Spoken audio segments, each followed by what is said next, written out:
Welcome. Welcome, everyone. Thanks for coming in for another video. Let me know how everything sounds. Let me know how the audio and video is. Sometimes the stream can be iffy when they're live. So please be sure and let me know. We're going to do a heart to heart tonight. Heart to heart is not a big deal, actually. It's not. It's not earth-shattering content. It's just a time for us to sit down and chit-chat, kind of get together as a community, so to speak. I really hate that word. I think it's overused and abused. But that's basically what I'm doing here, is trying to get a time to talk to my subscribers and anybody who cares to join in the conversation. I usually think of a topic. This time, I was kind of having a conversation with my husband when I was mulling about in my head what to chat about. So I titled it. What did I title it? What can't money buy, or what money can buy? I think we have a few people here. I hope. I don't see anybody in the chat yet. This is so strange because earlier I was able to actually see the chat and enable it differently. So we'll see. Maybe it's just a delay. Yeah, it's on live chat. All right. There we go. We have someone in. Hi, Stephanie. Thank you for being here. Melanie, nice to see you. So yeah, we just kind of do a chit chat. How do you like my little take on a Gibson? Really, I just got out of the shower and didn't feel like doing too much with my hair. And maybe I can let go of this part. I don't know. No, there it goes. I have to put it, it's a little crooked. There it goes. I have a comb in there. So, Verna, Christina, Donna, Graciela, Jean. Yeah, so tonight's topic is a little maybe vague. I don't know. I just think that last time we talked about kind of what was it? Kind of like the ethics of reselling and so forth. And my husband, thank you. My husband and I we were sort of discussing that because there was a lot of things that occurred this week and things that always occur, really. I mean, everywhere. I was in an auction recently, just a few minutes ago, actually, and someone was reporting there was a big scam going on right now with, what did she say? I think it was Venmo, where she just got a whole lot of money stolen from her account or used. I'm sure they're going to reimburse her and whatnot, but there's just so many dark forces out there that there's so much more to think about and contemplate. And that's kind of something that I just can't seem to wrap my head around. I just don't understand how we have on the one hand, I think I should turn that lamp off. Is it too bright for you? I feel like that lamp back there is kind of like a stark light. Let me turn it off. Let me see what is going on with this. Oh, there you go. I think that's better. Right? Isn't that a little better? Hi from Maine. So yeah, that's what she was saying. And it's interesting that these credit card scammers have been just perfecting their game year after year. Turn this little light the other way. Year after year, and getting better and better at it. And even before we had chips and all kinds of, ways to choose between passwords or what do you call it, your PIN and all of that, they were already really good at their game.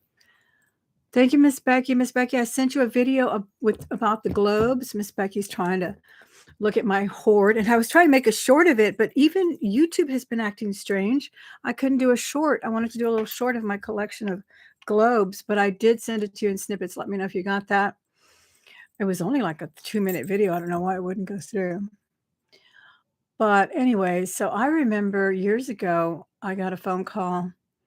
Oh my gosh, it must have been when I first moved in this house 30 years ago, from my bank and telling me that someone was buying an exotic bird for thousands of dollars in Florida, and they wanted to, actually, the transaction didn't go through. They were actually, trying to check on it.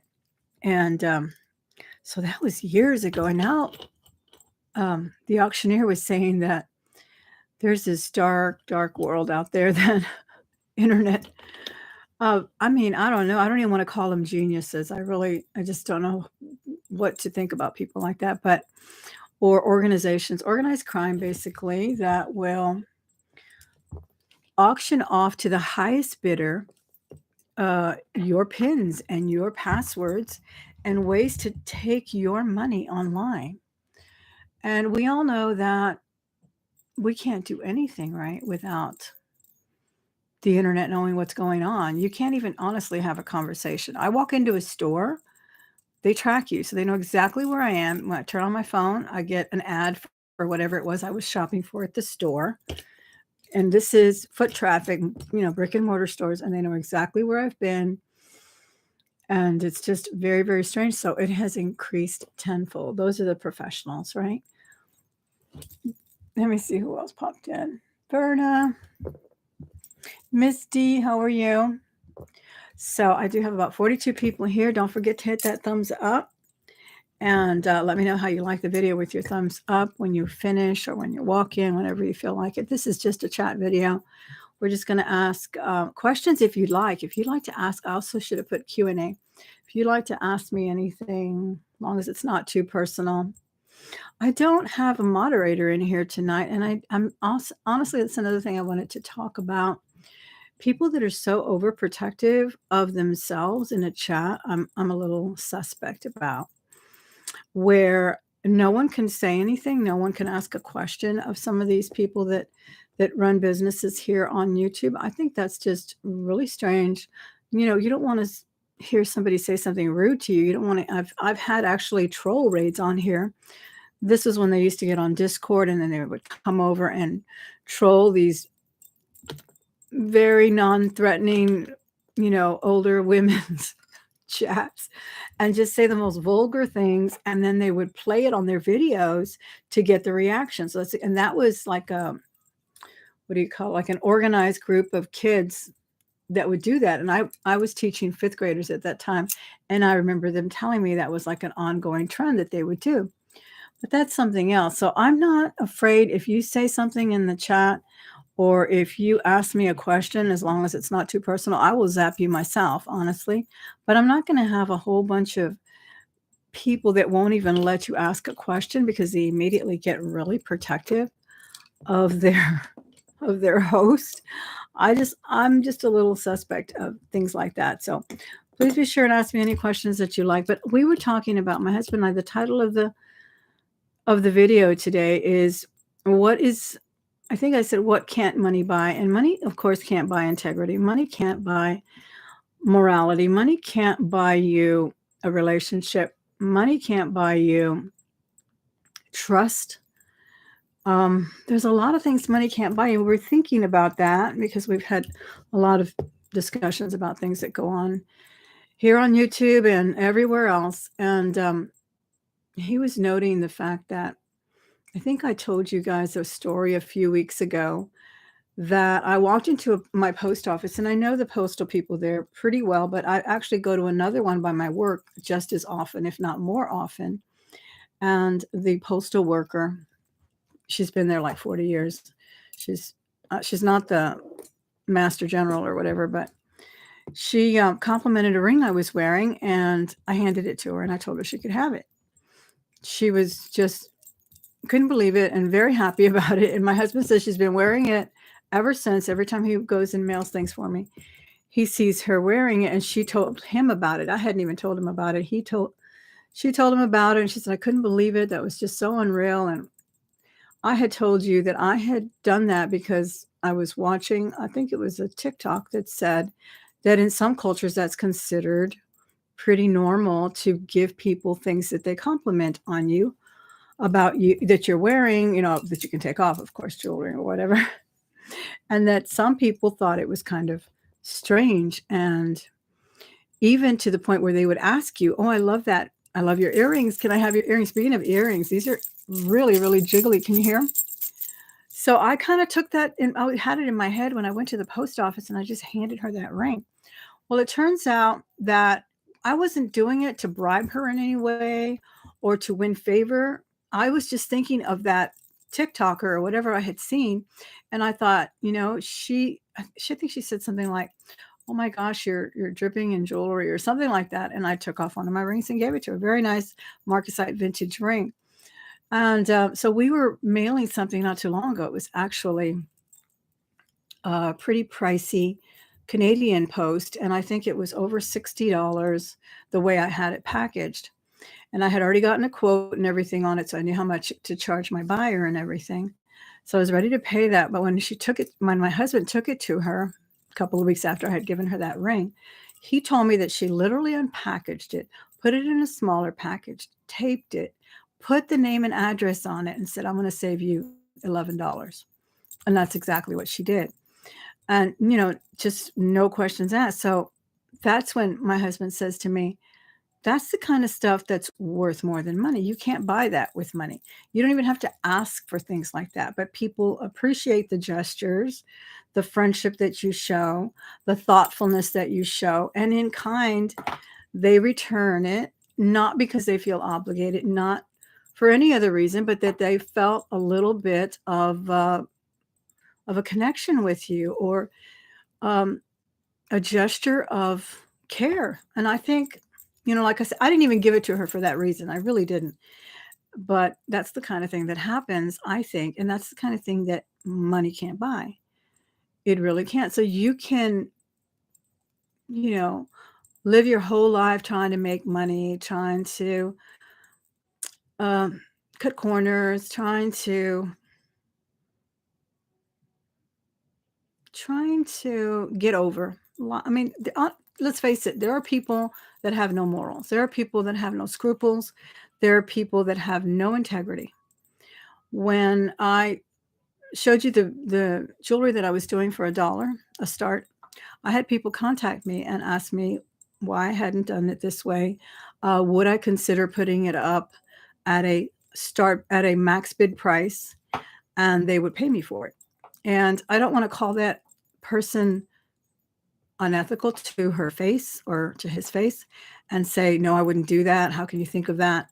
I just said, "Well, first of all, I don't know how to do that. I don't know how to upload. Second of all, I made a promise to the company who sponsored the video to start everything at $1." So I don't know what the motivation was, what the modus operandi was, why things like that were taken to me, were put at me. But I considered it very, very strange that some people do think that there's nothing wrong with that. I consider that shill bidding, and I have seen a lot of things like that go on in a lot of auctions where I can really see people bidding up in order to come out. People have been thrown off Whatnot for doing that. People have been thrown off YouTube for doing that. Not YouTube, eBay. YouTube doesn't know what goes on.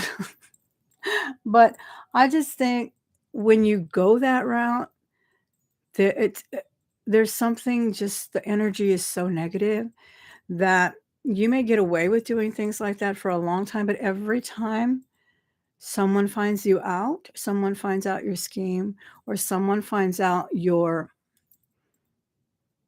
your moral compass and whether or not you have one, you have to keep recruiting new people. You won't keep those people. You won't keep them around for long. It's just like when you don't want to exchange something that you didn't package right and it broke on the way over there, and or you didn't you realize, well, even if that happened, maybe I could have packed it, whatever, or maybe it wasn't your fault at all. But would you rather lose that customer forever and lose $50, $100 instead? I think I would rather just please my customers.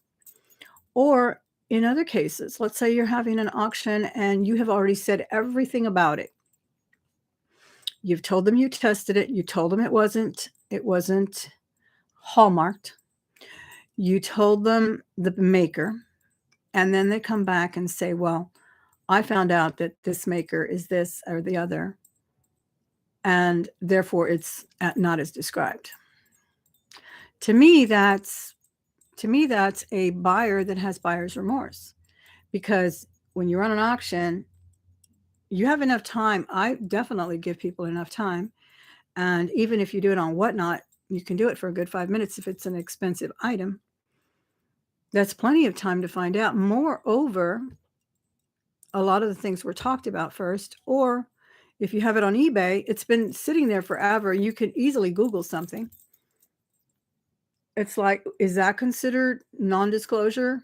If somebody says, well, this company never made that watch, or this company never made sapphire, bezel watches or something. And well, I didn't say that. I said this was a certain watch. It was gold. It was tested. It's not, I just, what's your take on that? There's always a, there's always a fine line, isn't there? De todo un poco. Can you show your massive, beautiful ring that you wear? This one right here is a vintage Betsy Johnson. It's a very collectible Betsy Johnson with a leopard print, with a piece of, I think, plexiglass, or something I like to call it, um, lucite over it. And then rhinestones all around. Thank you for asking about that. Being genuine is strong quality. Everyone demands it, but rarely practices. Yeah, and my husband and I were even talking about, and other people are talking about it on social media. The quality of service for everything has just gone down. Everything from McDonald's to, Ruth's Chris Steakhouse or something. It's like nobody takes their jobs seriously. It's like it's your job. It's your job to check to see if I got what I ordered, if I ordered extra toast. It's your job. At one time there was managers of places that had to make sure that things like that got done.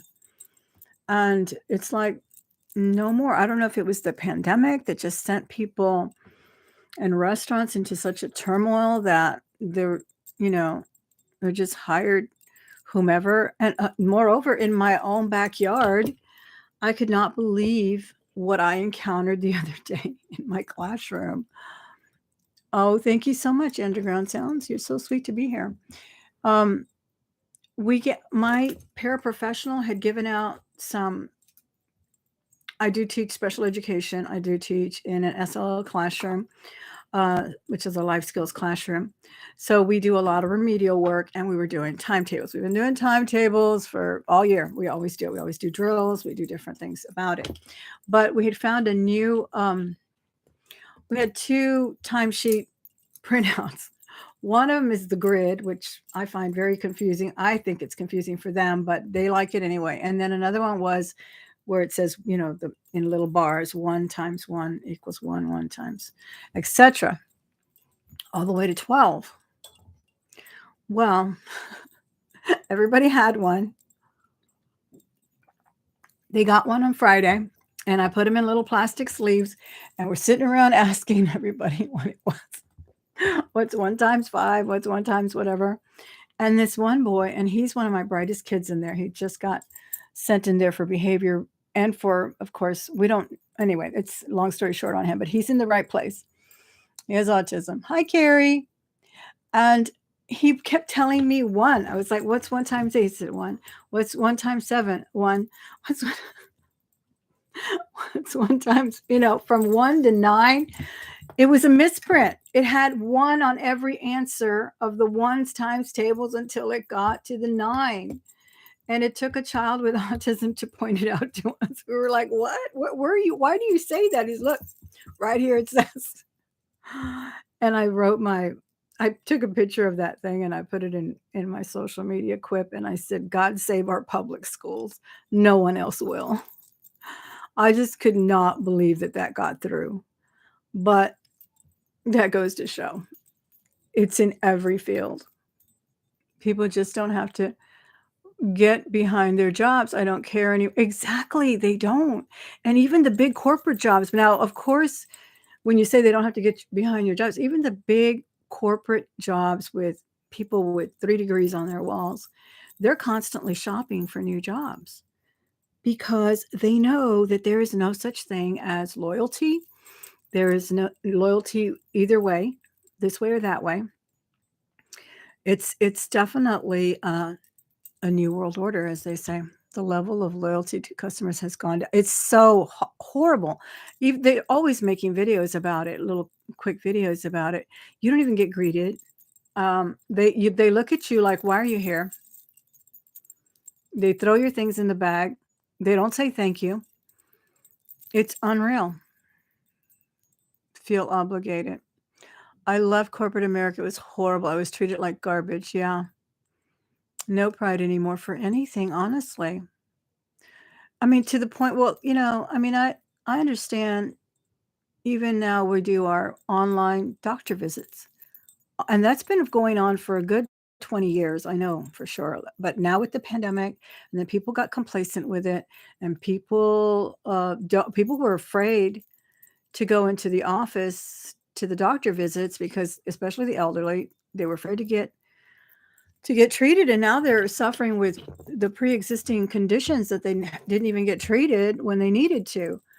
But no, I'm saying from I've had good experiences with the medical professionals that I've dealt with, but other things professionally, it's unbelievable.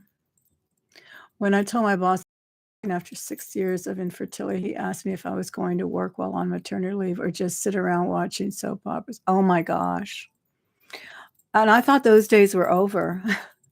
But no, they're not. They're, what do they call that? Kind of innate sexism, and yeah, it's there. It really is. I had to deal with that this week too.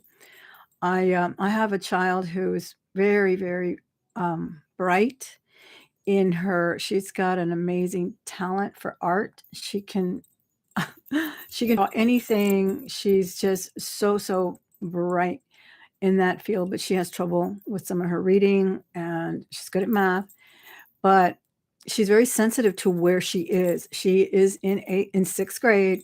She wants to be with her friends. She came over as a 5th grader from a 5th, from her middle, from elementary to middle. So she's very stigmatized, and she's also very athletic. And I sent them over. They go to art and to PE for their specials. And she stayed in the gym because one of my other students was getting very loud.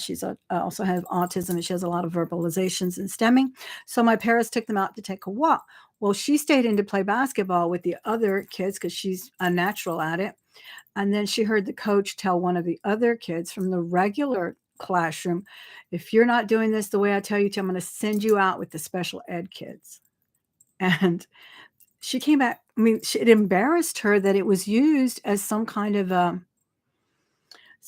punitive uh, reaction. And I wrote to him, and I CC'd my dean, and I of course attenuated every sentence, and basically said, "What can we do to make these children feel an integral part of the school and not second class?" And he just simply said, "I said to a student who was misbehaving to go join the special education kids. No malice or ill intent." And that's where it stayed. So here's where that, intrinsic or systemic, that was that code word they use now, systemic idiocy. That's what I'm going to call it. Idiocy. I mean, why would you want to do that? Why would you say that to someone? Why couldn't you just say, "I'm going to send you outside to join the kids that just walked out, or to go walk the track," or something like that?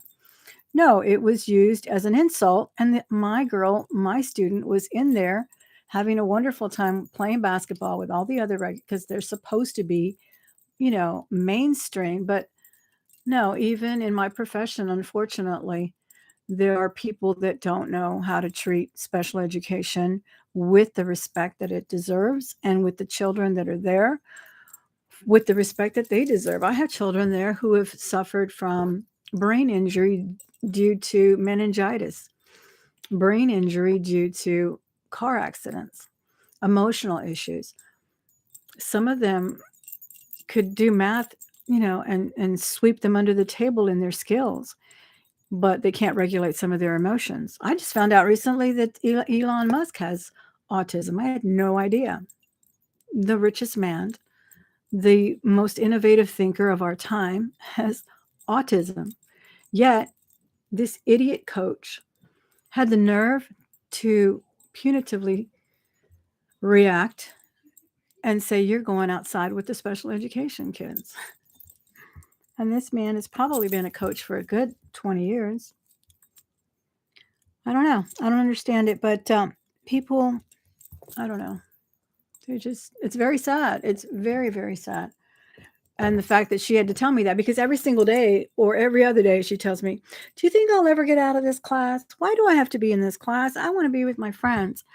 And she has crushes on some of the boys, and she wants to be with them and go to, and she goes to art and PE, and that's it. So it's her only time to feel a part of the school, and somebody ruined it for her.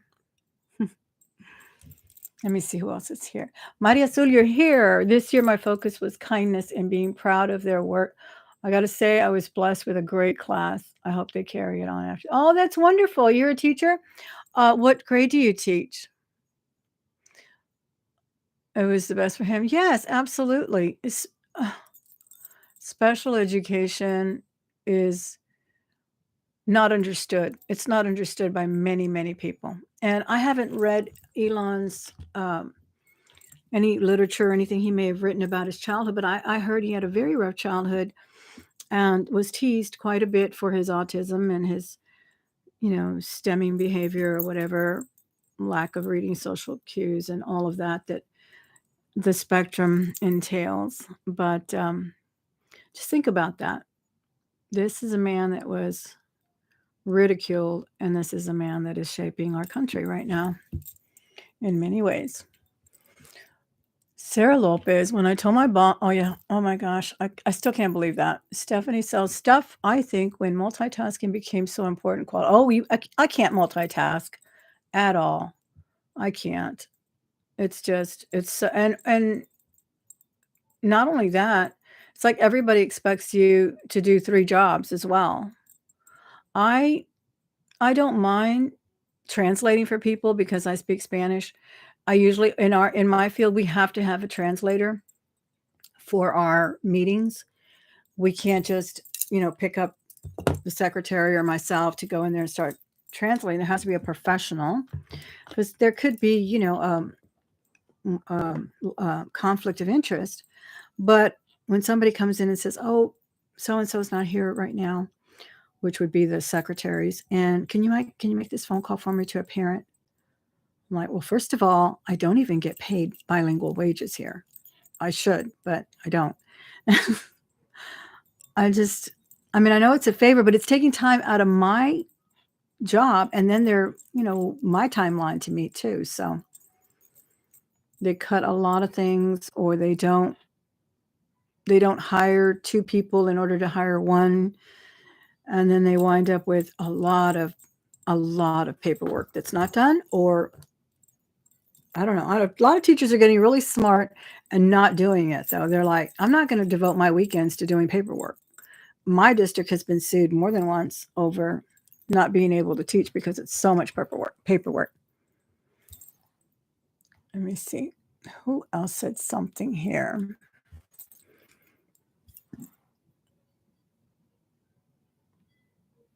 This is your first live. I hope we didn't bore you. Thank you for being here, Diving with Blasted Berry. Oh, I'm so glad you've been binge watching. I appreciate that. Give me a thumbs up if you're here for the first time, second time, third time. If you like this type of video, this is not my most popular video, but I think people enjoy it. People request it. So that's why I do it. And it's my time to kind of bring y'all together and talk, because we do a lot of hands down jewelry only. And when I do the jewelry like this, people don't like it. People get mad. I only did it yesterday, because I was going to already get to my Facebook auction, and I thought I could open that wonderful mail pretty quickly. But people get mad about that too. They really want to see the jewelry close up.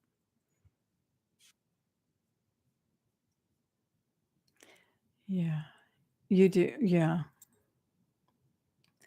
So that's a dilemma for me because people just, like I said, with the whatnot auction, I took a gamble in a way because I didn't know what I was going to get for that jewelry. It went well, and I think it went well because I followed through on what I was supposed to do. I didn't keep any of the jewelry. The last minute, I started running out of batteries on my phone. I don't know why. And I just threw the last couple of pieces in with the jewelry jar that I did as a grab bag, because that's the promise I made. And that's the contract I had with the company. And I couldn't see myself cheating my way out of that. I just couldn't live with myself. No, I'm not saying I'm perfect. I'm not saying that I've always made the right decisions, because I haven't. I honestly have not. But I think that eventually you learn your lessons in life, in whatever it may be. I also wanted to talk about what do you watch? What kinds of shows do you watch here on YouTube?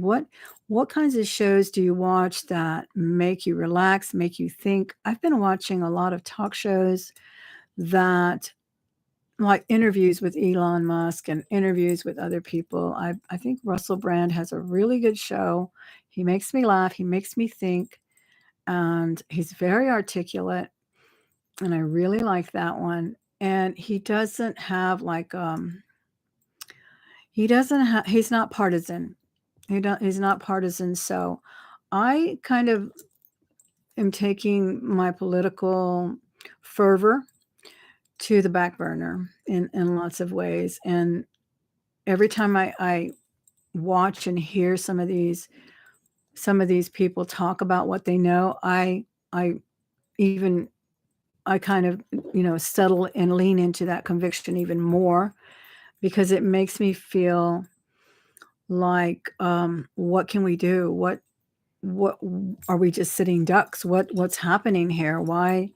Did why are they calling this a hoax now? Why are they calling people who want to speak their mind deniers? Why are they calling them, you don't believe in this and you don't believe the way I do, therefore you are not my friend. You're not, I won't even speak to you anymore because of the way you voted and things like that. It's like, oh, it's so heartbreaking the way people let things like that split them up.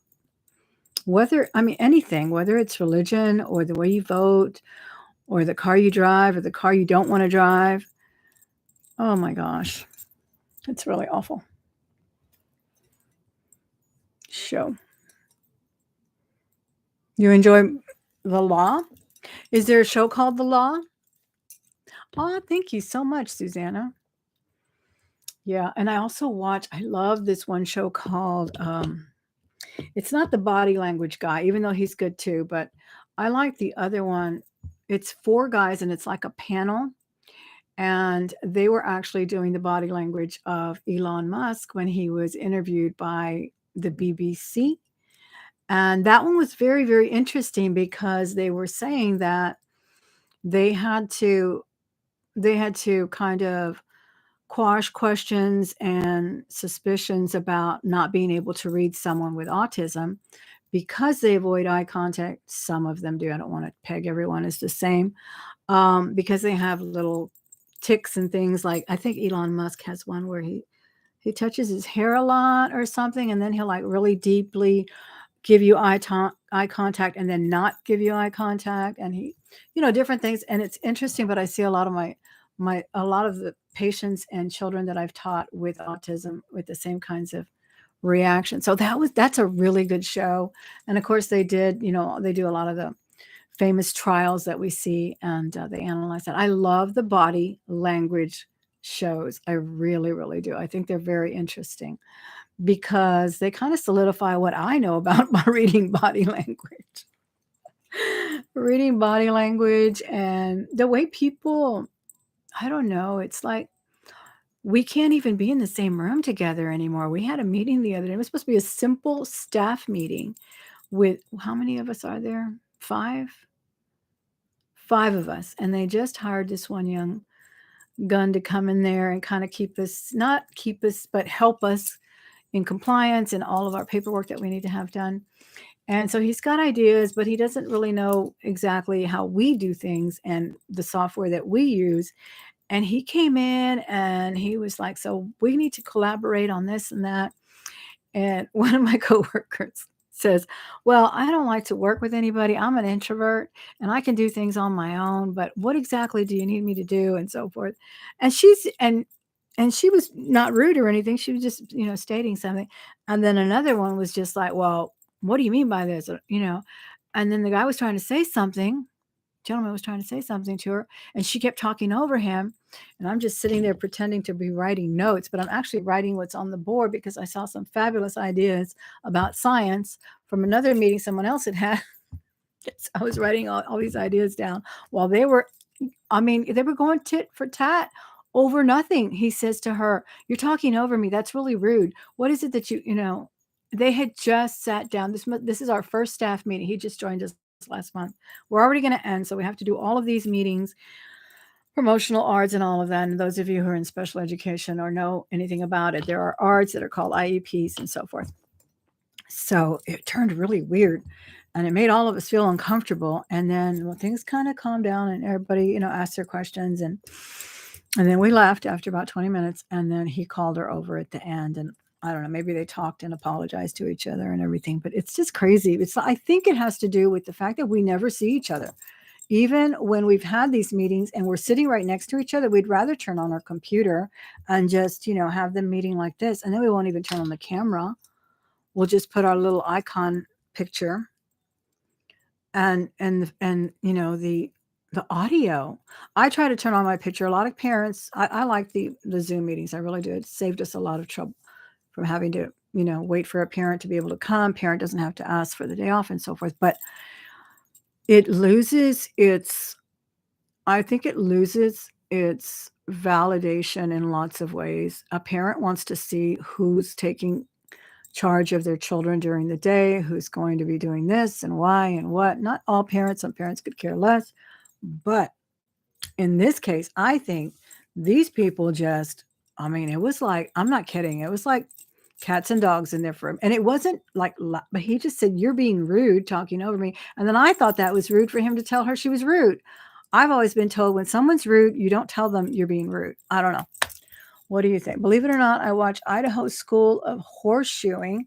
Sprague would turn up. Wow, do they make the horseshoes or put them on the horses? I love horses. Yes, it's true. Nobody talks to anybody in person anymore. They don't know how to give contact. They don't know how to say the right thing. They don't know the absolute art of small talk, of even saying hello before you start business. How are you? I had a meeting with one mother. The first thing I did was offer her a chocolate because I knew she was nervous. She had missed another meeting, and they're always nervous and always ill at ease. Those who bother to come in, they're there and they are in so much stress with their children who are very, very high maintenance. My husband and I feel the world is just upside down. Absolutely. It's upside down. Labels are the new censorship mechanisms. Yes, yes, yes, yes. We're all labeled. You're absolutely right about that. And I'm saying, I've had people come up to me at work and, "Oh, look what happened to this and that." And I'm just like, "Oh, okay, whatever." Like they really think that everything they show me is the way they think or the way I should think. And it's not. And don't show me anything like that because I'm not going to give you my opinion because I don't want you to think that I vote this way or I vote that way or I don't like this policy or I could care less at this point. Uh, but yet, and you're not even supposed to bring politics into school. So against the rules, policies. Believe it or not, okay. So let me see what else she said about that. They make horseshoes for horses that have hoof problems from neglect. Oh my gosh. That's so sad. I was really into animal podcasts recently. I think there's one called Wild World or something. And it's really, really interesting because they'll like choose some animal that no one's heard of, and they'll talk about it. And then, of course, they talked a lot about the elephants and what shut down the circus, and the elephant that ran loose. I don't know where, I forgot. And I mean, very tragic ending and story to not only the elephant, but I like that too. But that's what I watch here on YouTube. That's what I've discovered I really like. I also love the home interiors. Then I get tired of watching that.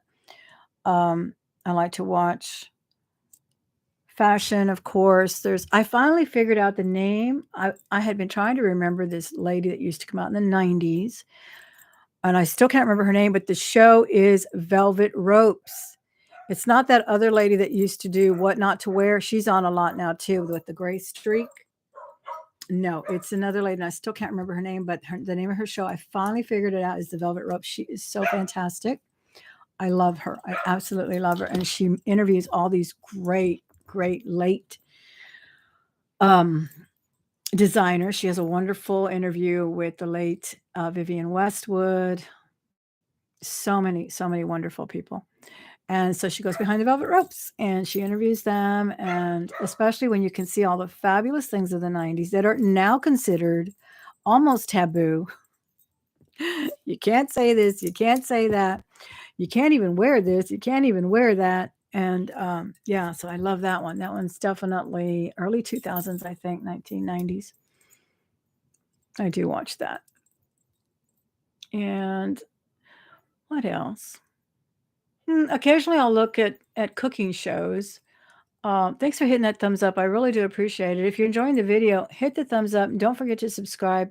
We're going to do more jewelry videos. My nails are still looking okay, so I may record a video tonight unboxing some more jewelry. Everything kind of goes by how the nails look. Once they start chipping, I can't do a close-up video. Oh, thank you, Reba. Yeah, I used to watch The Needy Homesteader a lot. Poor girl. She had such a tragic incident, loss in her life, but now she looks wonderful. I do love her channel. I think she's just amazing. I used to watch her a lot. Still pick her up once in a while. I'll watch somebody and then I'll wane off of them and then I'll come back. But those are the types of things I do like to watch on there, and definitely the body language guys, because I'm like, yeah, I see what's her name doing that all the time. I saw my boss doing that. I don't know. They call it a pseudoscience, but I think it's real. I think it's real. I mean, what did they say? George Bush, I don't want to say senior or junior because he wasn't, but George Herbert Walker Bush, they say he lost the election because he looked at his watch while he was debating Clinton. That was a big, big one. We all know that the sweaty Nixon lost to Kennedy. And the way he wouldn't look at the camera, and Kennedy just, the camera loved him. First video, first televised debate. I mean, everybody just went goo goo gaga over JFK, and he won the election. Yeah. They wouldn't not stop criticizing him for that. I mean, that's what it says. It says you're bored, right? When you look at your watch. Now it's looking at your phone. And the guy that they showed from BBC, they analyzed that one to death. I loved it. He had his phone, and because he had his questions on his phone, and he kept looking at his phone, and Elon Musk kept, like winning the debate. It wasn't really a debate. They called it more like a negotiation. But basically, what are you trying to do with Twitter? I'm trying to restore free speech. Free speech is the cornerstone of our democracy. But why do you do this? And nobody likes you and so forth. And he's looking at his phone, and it makes him look like he's uninterested. It makes him look like he is just waiting for him to stop answering the question so he can ask another one. And you've been around people like that. That's considered rude, right? I have to stop myself too. I tend to do that too. And I need to stop. I think I do it with my children. They've told me that I do it with them, and I try not to. Where they'll tell me something and I'm just like interjecting, and I have to really, really wait. And I, but I catch myself. Like I said, I am a work in progress, even at my age. Yes. And this one, I watched him too. He's the one with the wonderful heavy accent. But there are this other panel. They work for the military. They've written several books. There's four of them. I think they're called the Body Language Panel or something. But anytime you look up the body language guy, these guys come up too. And their videos are very long, so they can lull you to sleep too. They're like an hour long because they keep replaying the same clip. And then four of them will give you an analysis of it. Right now, I'm watching one where this lady made up some story about being attacked by some Hispanic women or men or something, and it turned out to be a hoax. And so the first, I think I left off where they said, "Hi Anna, how are you?" I think they left off when they said that they call it a cocoon, like when you gather your body up really close, and she even asked, "Can I put my feet up on my chair?" And then she's about to start lying. I love that, and I think it's very, very true. Body language is very, very telling. Very telling. I mean, I can tell when my husband's not looking at me and not listening to what I'm saying. And I get on him about that. I just told you that, Robert. What do you mean? I just told you why. But he was looking over here, or he was listening to what was happening over there, or he was getting ready to leave and he wasn't listening. That's obvious. And his eyes aren't on you. He's not listening. Right? Hi, Adrian. I didn't see you there. How are you? So, but anyway, that was the chat for tonight. Morality. Um, chill. Oh, I was going to say that a lot of that is ignored. Is ignored. I I mean, even up to what, 7, 8 years ago, there was a reseller. She shall remain nameless because there's always another one who was accused of this, accused of that, hated by so and so, loved by so and so, cult following, still thriving. Some say still being a shill. Some say still scamming, but she's thriving, making a wonderful living everywhere she can because she has people that idolize her. And this is why idolizing humans is so wrong. And in my opinion, and this may go wherever it may go, I don't believe that you need to be religious. I don't believe that you need to be spiritual, but I do believe that you need to believe in something. Because if you don't, you wind up believing in the wrong things, like people that are not worthy, money, alcohol, drugs. They're just waiting. They're just waiting to grab people who have nothing to believe in. So that's why I'm saying it doesn't matter how many people call people out, report even to companies. They get fined, they get reprimanded, they get kicked off platforms, etc. And the people thrive. And the people that did the reporting are considered the instigators, the bullies, the harassers. And that happens. And that happens, and there's nothing we can do about it. Doesn't mean I'm not going to say anything when I see it. Hi, Miss Sharon Sims. Oh, that's very nice of you to say that.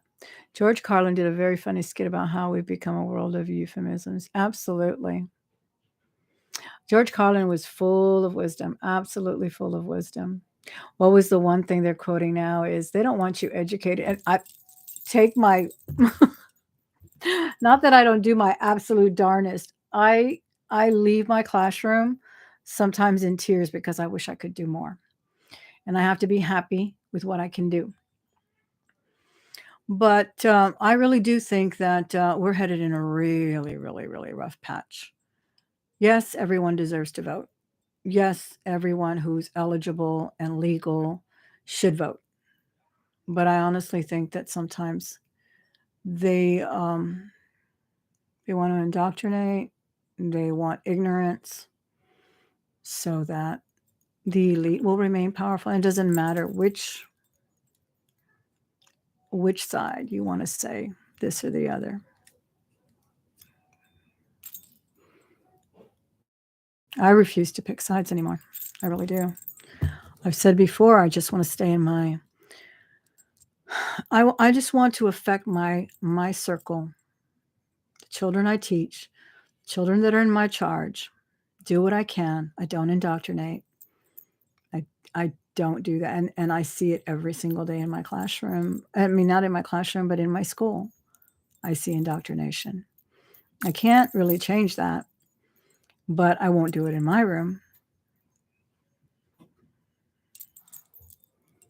Thank you. Thank you, Kathy. If the person you refer to is thriving dollar wise, but isn't okay on the inside or unethical, then they aren't thriving. You're absolutely right about that. That's a good point, Miss Adrian. They thrive financially only. And like I said in the beginning, what can't money buy? Money can't buy you a, a conscience. And I know there's psychopaths out there. I know there are narcissists out there who don't have a conscience. I know that. But I think this is why some people want to sully everyone, want everyone involved, want to recruit almost. And that's what's sad. And you're put on the spot. You're put on the spot when you're told about something, offered something, and it's very unsavory. But nobody makes you do anything. The decision's always on your side. You can choose to do it right. You can choose to do your job right. I've seen this when we're talking about jobs and people not caring. I've seen it since my very first jobs when I was in construction, just cleaning up after being a welder's helper. I just did whatever I could. I was making incredible money because back then we made money. This is what I don't understand and what I can't stand about our government is that I was making more money in the 80s without a degree, unprofessional, than I am now because it just doesn't keep up with a living wage. So, and we used to have, people in the office, "Oh, I'm not gonna throw out that trash. Yeah, it's been there 2 weeks. Your burger from last week is still in there. You're gonna wait for the custodian to come because you can't throw out trash?" Yeah, I've worked with people like that. Incredible. So, I guess I'll leave you with that, guys. Like I said, you believe in something or you believe in nothing. Doesn't have to be my God or your God or someone else's God, but it does have to be something or else it'll be the bad thing. The bad thing. Money. Not that sex is bad. Of course it's not, but you know what I mean. Immorality. Reba Hensley. All schools are guilty of indoctrination. I could quote philosophers who say the same, but I won't. Absolutely. Absolutely. And like I was saying, even at my school, where quality control went down with the one time tables, it wasn't until my wonderful new student says, "Yeah, it says here 1 times 9 is 1, 1 times 8 is 1." We could not believe it. And then luckily we had just put these out. They had been using the grid all week. Luckily we grabbed it quickly and no one else noticed. But this fabulous child with autism, who'll probably be the next Elon Musk, pointed it out. But the cornerstone of SPED is errorless learning. And that is make sure that they don't get it wrong. So one of the things we use, and I'll bore you for the last couple of seconds, is, for example, if I say, um, "What color is this?" and they say blue, and then I'll ask them again, "What color is this?" and they say blue. Before I ask them the third time, I have to say, "What color is this?" "It's white. This color is white. You're looking at white. Touch white." That's called errorless learning. So you don't have them say it the third time and then remember it as blue. And that's why I'm saying we drill these timetables. There went that. Thank you, Susanna. Thanks for popping in. I'm gonna let y'all go. It's been just about an hour. Oh wait, let me read what Carrie says. I saw an interview with a famous person who was asked why weren't they answering the question. She said, "I'll answer when I'm asked something interesting." I love that. I love that. Articulation has gone down too. Oh my gosh, people just yell at each other. Well, and they just yell at each other. That's all they do, or they just have a panel of everybody thinking the same. Okay, whatever happened to Crossfire or debate shows. I watch the old ones just because I want to see. I even watched an old debate between Billy Graham, and was it George Carlin? It was somebody who's an atheist, and they came together in a wonderful consensus of respect. No one said you're an idiot because you believe in God, and you're an idiot because you don't. It was just amazing. But yeah, miss those articulate, schooled people. Nowadays, it's just, if you don't think like I do, it's because you're a hater. Anyway, I know we went all over the place, but that's what we do on Chat to Chat. Heart to Heart chats. Give it a thumbs up. Don't forget to subscribe. Consider joining as a member if you want to support the content in any way. I do have perks for that over with my Facebook channel. And if I ever go back on Whatnot very soon, which I do want to, it's going to come soon, I'll let you know just a couple of days before. All right? Thank you so much. Have a wonderful week. Enjoy it. Beautiful, merry month of May. Love that song. See y'all soon.